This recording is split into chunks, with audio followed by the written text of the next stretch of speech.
উনি এখন কোরআনে হাফিজ। রায় মৃত্যুদণ্ড রায় দিছে, সব আসামিরে খালাস দিছে।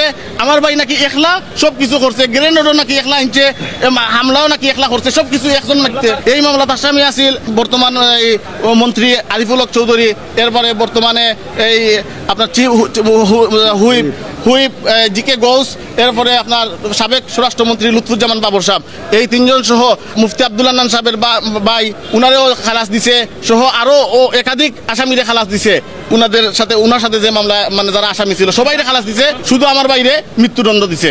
2006 সালের 4 সেপ্টেম্বর উনারে গ্রেফতার করছে। উনার বাড়ি থেকে গ্রেফতার হইরা আইনা বিভিন্ন সময় বিভিন্নভাবে বিভিন্ন মামলা উনারে জড়াইছে।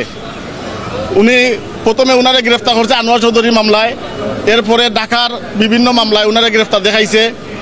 গ্রেফতার দেখানোর পরে অন্যান্য কোনো মামলাত উনার কোনো অভিযোগ না পাইয়া তারা ষড়যন্ত্রমূলকভাবে আমার বাইরে সুরঞ্জিত সেনগুপ্তর হত্যা মামলা আমার বাইরে জড়াইছে।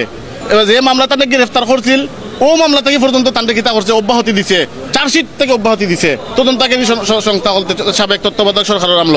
কিন্তু আওয়ামী লীগের আমল ফেসিস্ট সরকারে আইয়া আপনারা জানেন যে আওয়ামী লীগ নির্বাচন আওয়ার আগে, আওয়ামী লীগ ক্ষমতা আওয়ার আগে যে 111 হয়েছিল, 111-এর সময় যে কুচক্রি মহল আমার বাইরে যে গ্রেফতার করছিল, এই আপনার গত কতদিন আগে একজন মেজর জেনারেলও গ্রেফতার, ও মেজর জেনারেলে গ্রেফতার করছে বর্তমান সরকারে।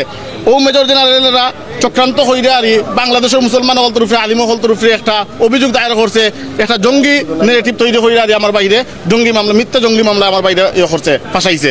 অথচ যে মামলায় প্রথমে উনারে গ্রেফতার দেখাইছিল ও মামলা থেকে উনারে প্রথমেই অব্যাহতি দিছে। এরকম আরো 7টা মামলা থেকে ক্রমান্বয়ে অব্যাহতি দিছে, বিনা শাস্তিতে চার্জশিট থেকে অব্যাহতি দিছে। অথচ এই ফেসিস্ট আমল, আওয়ামী লীগের আমল আমার বাইরে এই সেনবাবুর মামলায়, সুরঞ্জিত সেনগুপ্তর মামলায় কোনো এভিডেন্স ছাড়া উনারে করছে, চার্জশিটভুক্ত করছে। এই চার্জশিটও লুৎফুজ্জামান বাবর সাহেব, বর্তমান মেয়র, বর্তমান মন্ত্রী আরিফুল হক চৌধুরী সাহেব এবং জিকে গোস সাহেব, উনারা সহ আসামি। এই সব আসামিরে খালাস দিছে। খালাস দিয়া আমার বাইর নামে কোনো একটা সাক্ষী নাই, প্রায় 47টা সাক্ষী হয়েছে, একটা সাক্ষী প্রত্যক্ষ নাই, একটা আইও হয়েছে না যে প্রত্যক্ষভাবে জড়িত আছিল। কিন্তু আপনারা জানেন এই ফেসিস্ট সরকারের আমল যেভাবে মানুষরে গুম করছে, আমার বাইরে গুম হইরা 77 দিন রাখছে, ইন্টারগেশন সেলও রাখছে তৎকালীন র্যাবে। ইন্টারগেশন সেল রাখার বাদে উনারে চরমভাবে নির্যাতন করছে, ক্রস ফায়ারের বয় দেখাইয়া যে সময় দেখছে অন্যান্য কোনো মামলা হলতো তাইনের কোনো যোগসূত্র নাই। তখন রাজনৈতিকভাবে তাই একজন জমিয়তর কর্মী আসলা, সাবেক ছাত্র, আমরা জগন্নাথপুর ইউনিয়ন ছাত্র জমিয়তর, সৈয়দপুর সারপাড়া ইউনিয়ন ছাত্র জমিয়তর সাধারণ সম্পাদক আসলা। তৎকালীন সময়ে এই সাধারণ সম্পাদক থাকা অবস্থায় তান্ডে মানে এই সরকারে তান্ডে গ্রেফতার করছে আপনার চক্রান্ত হইরা।